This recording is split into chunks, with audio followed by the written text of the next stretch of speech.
Greetings, guys. Angus Woodhead here from Glasshouse Studios. I'm here with my good friend and guitarist, tech designer, Misha Gursky. How are you, Misha? I am very well. Great to have you here. Now, Misha has just done my new small studio pedal board. Now, this pedal board has a brand new Crybaby Classic wah, which has some special chip in it or something. A new Korg pitch black, and it's got a vintage made in Japan 1980s era tube screamer, which is really nice. Misha's playing my old 1970s Yamaha SG70, which he's hot rodded and souped up with P90 pickups, and there's push pulls and all sorts of things. We're playing through my 4x10 Mesa Boogie Rocket 440 that used to belong to Carl Lynch. In fact, it was very important when I got this amp that we kept Carl's little thing on the back, so I asked my tech not to fix that. Lee from Blue Logic in Gympie fixed this amp up and got it sounding amazing. So Misha, just run us through what we've got here, brother. As Angus mentioned, wah-wah, Crybaby.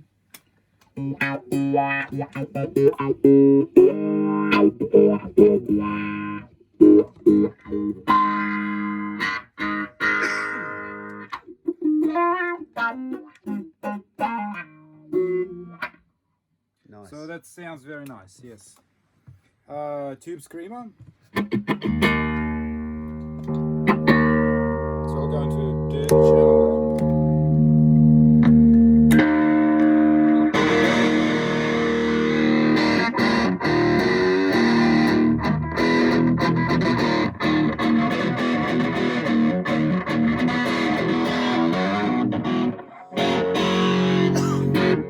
That's without tube screamer now. Mesa sounding beautifully. That's with tube screamer.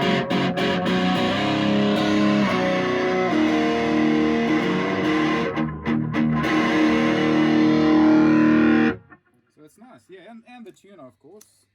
Which is Korg pitch black. Korg pitch black. They just work nicely, don't they, there? And the guitar is tuned in D sharp. Is it? So yeah. Okay. I love it. So Misha made the decision to put the tuner in the middle of the board. So the wah is first, then the tube screamer, then the tuner, and I'm going to order a Sir Discovery analog delay pedal, which Misha just told me about today. It's about an $1,100 delay pedal, but I've just watched the video and it's amazing. Great recommendation. Yeah. It will be a great addition to your tape delay, and yeah, because it's a slightly different sound. And Bucket Brigade, Brigade delay, yes, and it's full Bucket Brigade controlled by Arduino circuits, so it'll be awesome. So I have the Echo Fix Tape Echo EFX2, which is actually a tape delay. Think of it as a Roland Space Echo on steroids. That's about a $3,000 tape delay. So I use that a lot, but Misha and I made the decision that we needed to add another delay, a Bucket Brigade style delay. So we can do, you can sort of do the edge type stuff, can't you, between the two delays? Absolutely, because that particular one was worked on the headroom, so it keeps relative clean tone, similar to that Memory Man, which is used by Edge on a lot of recordings. So yeah, it should be really great when you get it. I wish you luck. Well, thank you, Misha. Can you go to the clean channel, please? So just hit the contour and the off. Yep. So now, and take the tube screamer out. It's out. And just give me a little listen to that sound. So we're clean.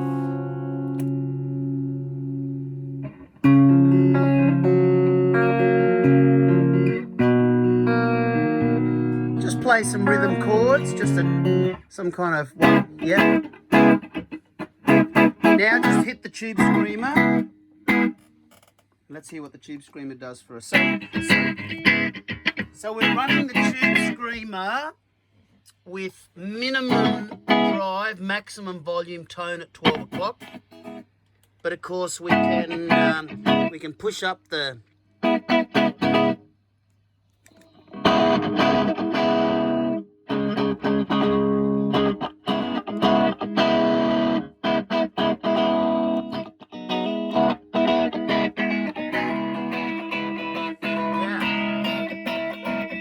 So the secret with that is, what you're actually doing is using very little saturation from the tube screamer, but with a minimum drive, but by having maximum volume, you're actually pushing the input stage of the guitar amp. So you're driving that input stage. A lot of people do this with a compressor, where they'll have the compressor on and they'll crank the output of the compressor right up to push the input stage of the amp. So we can actually use the tube screamer to do that. And so one of the tricks for heavy music, for metal, I have a PV6505. It's not actually in the room at the moment. At the moment, I've got my 1963 Vox AC30 treble, and I've got a Marshall JCM 800. But I've also got a PV6505 head, which we can, and when you drive the tube screamer into that, that is the sound of metal, Misha, isn't it?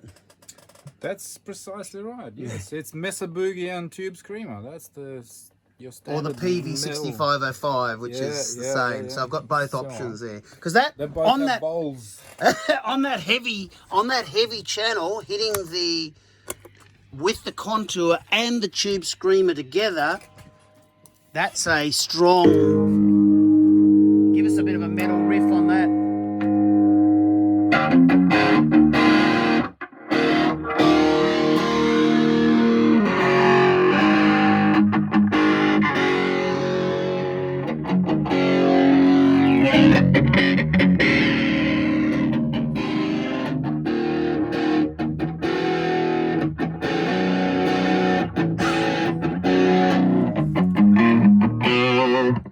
Beautiful. And of course I have a Soldano 2x12 cab. So this Mesa Boogie we're playing through the Rocket 440 is actually 4x10. So it doesn't have a lot of big bottom end, but the Soldano 2x12 has great fat bottom end. So if you want that heavier tone with the really fat bottom end, we can do that. And of course, you know, all the country tones, all the rock tones. And we decided to add the wah because some people want to do wah on something or other. So I picked up the Jim Dunlop Crybaby Classic, but it has some extra chip that I was recommended to get just for slightly better tone. And so Misha's just set this whole board up for me. Love your work, Misha. Very clean, beautifully, just all, you know, set up nicely. And you know, I bought some nice high-end cables for it. I'm using Megami handmade longer cables, but these cables are the Damasio cables, and then the delay, the Bucket Brigade, the Sir Bucket Brigade delay will go there. And so this is my third board. I've actually got two other pedal boards which are bigger. One's an analog board and one's a hybrid analog and digital board. Misha's still working on the analog board for me. That board has the big compressor. What's that compressor called? The Cali, that's right, the Cali 76. Yes, it's got the Cali 76 compressor on it, which is really nice. And, you know, maybe I need that on this board, but time will tell. You know, when you're running into such beautiful amps, especially using drive channels, you don't really need the compressor, especially as you can use the tube screamer to push the input. But look, thank you so much for coming today, Misha. And it's always a pleasure. The guitar he's playing, Misha spent a lot of time on that guitar, setting it all up, changed all the electrics, and did a lot of work on it. And it's you know, it's my SG. It's sort of SG hybrid Les Paul, isn't it? This guitar. It is. Well, it is essentially. It's an SG, but it's got the you know, glued-in neck and the thickness of a Les Paul, and it doesn't have the maple cap. It's just straight mahogany, but it's a beautiful sounding guitar. It's well aged. It was in 1975. I'm pretty sure 1974 was the production. The SG. What was the name of it? 700. SG70. 70. Yes. So it's I love this guitar. It's simplicity and just I didn't want to destroy the original sound of it, the original setup, so I kept it all on a separate board. The pick guard with pickups and the the knobs and everything, the pots, is everything there. The wiring, the original setup is there. Angus Hill still I have has it. that. Yes, I have that. Because I just felt so bad destroying that, and I was very happy to set it up with new setup, completely new setup with Seymour Duncan P rails. So the P90 with a rail, single coil rail added to it, which means that it can sound both as a humbucker and as a P90, and it also has a more modern Yamaha circuit in it, which is bottom end cut. It's a dry switch, so I added that, a dry switch, and plus it's got the splitter switch, so it's got the pull, and it's got the dry switch and the splitter switch, which splits between the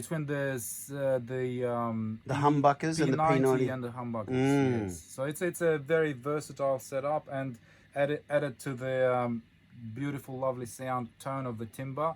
It's just very lovely guitar. Fantastic. I was glad to do it for you, Angus. Misha, your work is first rate, which is why I keep using you, my friend. So Misha's doing all my pedal boards. He's done a lot of work on my guitars. He's close, just at Redcliffe, and can highly recommend him. He's very busy, of course, but if you're looking for someone to, get your guitar really modded up and, changing pickups, redoing electrics, get your pedal board all working nicely, and a fantastic player as well. So, of course, if you're looking for session guitar work, Misha's a great player. So thank you, my friend. Great to have you. Thank you. My pleasure. So there it is. And, I'm just at my little facility here in Glasshouse. I've moved from Beerwah to Glasshouse now. And I've got a nice little ISO booth through there with some nice mics, cabs. So I like to have the heads in the control room and the cabs mic'd up in the ISO booth, monitoring through the speakers so we can get them cranked up. I do bass and electric guitar that way, and of course use the ISO booth for acoustic guitar and vocals. But look, thanks for tuning in. Running a Pro Tools HDX system here, all sorts of cool outboard and bits and pieces. One of the latest toys I've just added is a 70s vintage Neve 33609 metal knob compressor limiter. This thing is from Rupert Neve's era in the 70s. These are the holy grail of the 33609s, which were originally a broadcast compressor limiter. I'm using that on the 2-bus, and it's just fantastic what it does. It's got the vintage Marinair and St. Ives transformers, which are very highly regarded and very desirable. And yes, so come visit me. I'll just show you a quick look outside. So here in Glasshouse, we're at the base of Mount Nungun, and it's beautiful. You can see Crookneck over there, or Mount Canaran it's called. There's Nungun, but it's beautiful part of the world here. We're very fortunate. So the studio is in here, and here's where we make great music. Thanks for tuning in. All the best.